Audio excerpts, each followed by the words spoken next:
Hope. Auspicious hope, in thy sweet gardens grow wreaths for each toil, a charm for every woe. All that happens in the world is directly or indirectly brought about by hope. Not a stroke of work would be done were it not in hopes of some glorious reward. It matters not that it generally paves the way to disappointment. Phoenix-like, it rises from its ashes and bids us forget the disappointment of the present in the contemplation of future delights. Hope, then, is the principal antidote which keeps our hearts from bursting under the pressure of evils. Some call hope the manna from heaven that comforts us in all extremities. Others the pleasant flatterer that caresses the unhappy with expectations of happiness in the bosom of futurity. But if hope be a flatterer, she is the most upright of all the flattering parasites, since she frequents the poor man's hut as well as the palace of his superiors. It is common to all men. Those who possess nothing more are still cheered by hope. When all else fails us, hope still abides with us. Used with a due prudence, hope acts as a healthful tonic, intemperately indulged as an enervating opiate. The vision of future triumph, which at first animates exertion, if dwelt upon too strongly, will usurp the place of the reality, and noble objects will be contemplated, not for their own inherent worth, or with a design of compassing their execution, but for the daydreams they engender. Hope sheds a sweet radiance on the stream of life, and never exerts her magic except to our advantage. We seldom attain what she beckons us to pursue, but her deceptions resemble those which the dying husbandman in the fable practiced upon his sons, who, by telling them of a hidden mass of wealth which he had buried in his vineyard, led them so carefully to delve the ground that they found indeed a treasure, though not in gold, in wine. Reasonable hope is endowed with a vigorous principle. It sets the head and heart to work, and animates one to do his utmost, and thus, by perpetually pushing and assuring, it puts a difficulty out of countenance, and makes a seeming impossibility give way. Human life hath not a surer friend, nor, many times, a greater enemy than hope. It is the miserable man's God, which, in the hardest grip of calamity, never fails to yield him beams of comfort. It is the presumptuous man's devil, which leads him a while in a smooth way, and then lets him break his neck on the sudden. How many would die, did not hope sustain them? How many have died by hoping too much? This wonder may we find in hope, that she is both a flatterer and a true friend. True hope is based on energy of character. A strong mind always hopes, and has always cause to hope, because it knows the mutability of human affairs, and how slight a circumstance may change the whole course of events. Such a spirit, too, rests upon itself. It is not confined to partial views, or to one particular object, and if at last all should be lost, it has saved itself its own integrity and worth. It is best to hope only for things possible and probable. He that hopes too much shall deceive himself at last, especially if his industry does not go along with his hopes, for hope without action is a barren undoer. Hope awakens courage, but despondency is the last of all evils. It is the abandonment of good, the giving up of the battle of life with dead nothingness. When the other emotions are controlled by events, hope remains buoyant and undismayed, unchanged, amidst the most adverse circumstances. Causes that effect, with depression, every other emotion appear to give fresh elasticity to hope. No oppression can crush its buoyancy. From under every weight it rebounds. Amid the most depressing circumstances, it preserves its cheering influence. No disappointment can annihilate its power.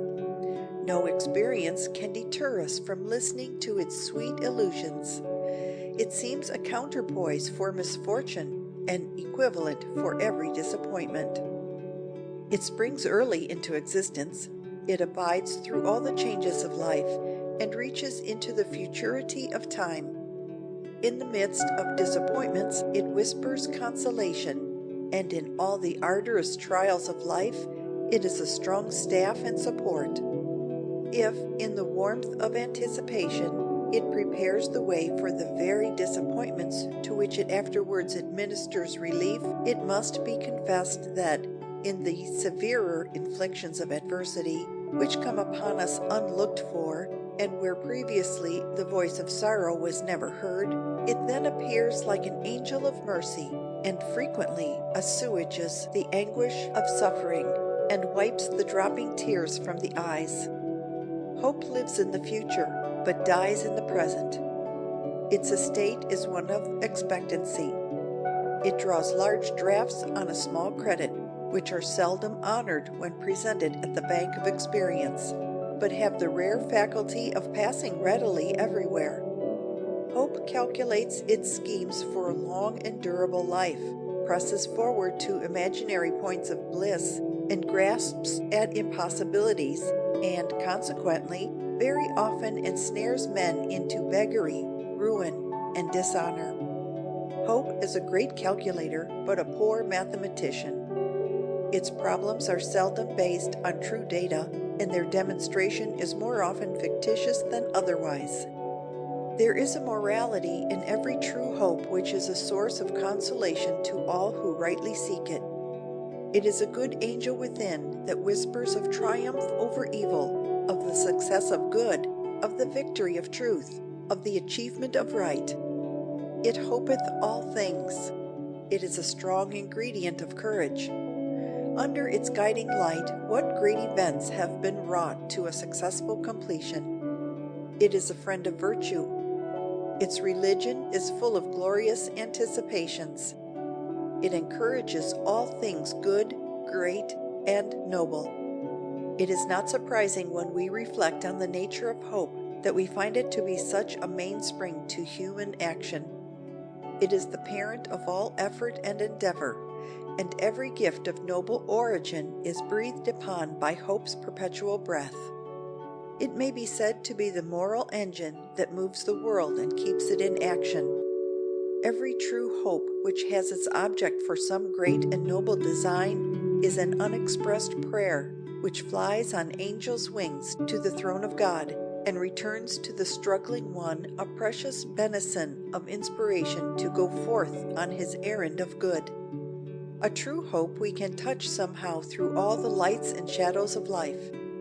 It is a prophecy fulfilled in part, God's earnest money paid into our hands, that He will be ready with the whole when we are ready for it.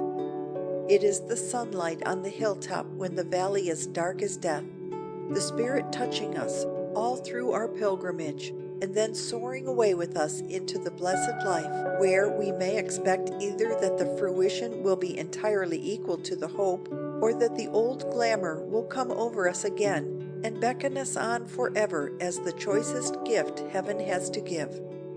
Hope deferred, saith the proverb, maketh the heart sick. But we are prone to be too dictatorial as to how we enjoy life, too positive. We must not determine that their fulfillment must come in just the way we wish, or else we will be miserable in the grief of disappointment. It is not for man wholly to determine his steps. Sometimes what he thinks for his good turns out ill, and what he thinks a great evil develops a great blessing in disguise. It is folly, almost madness, to be miserable because things are not as we would have them, or because we are disappointed in our plans. Many of our plans must be defeated for our own good. A multitude of little hopes must every day be crushed, and now and then a great one.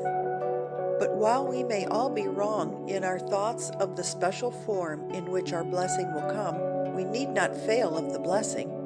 It may be like the mirage, shifting from horizon to horizon as we plod wearily along. But in the fullness of God's own time we shall reap if we faint not. There is always a sadness in the dying of a great hope. It is like the setting of the sun. The brightness of our life is gone. Shadows of the evening fall behind us, and the world seems but a dim reflection of itself, a broader shadow. We look forward into the lonely night. The soul withdraws itself. Then stars arise, and the night is holy.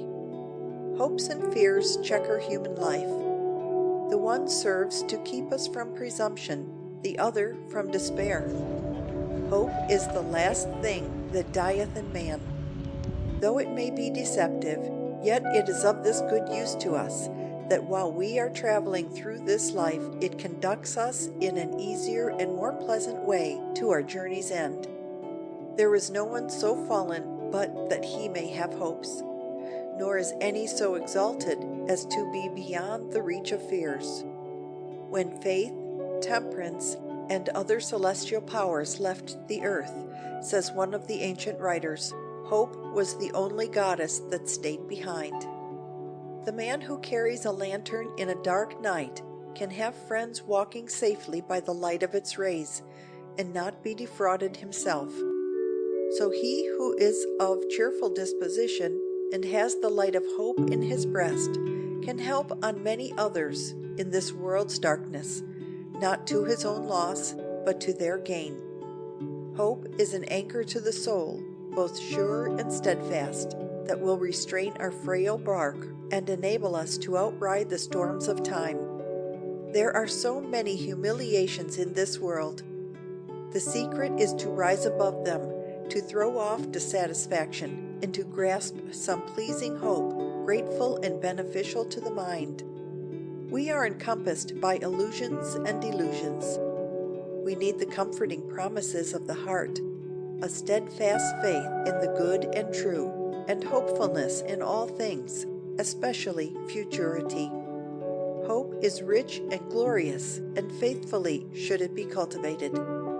Let its inspiring influence grow in the heart. It will give strength and courage.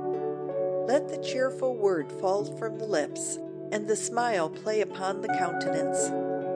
The way of the world is dark enough, even to the most favored ones among us. Why not, then, gather all the happiness out of life that you can?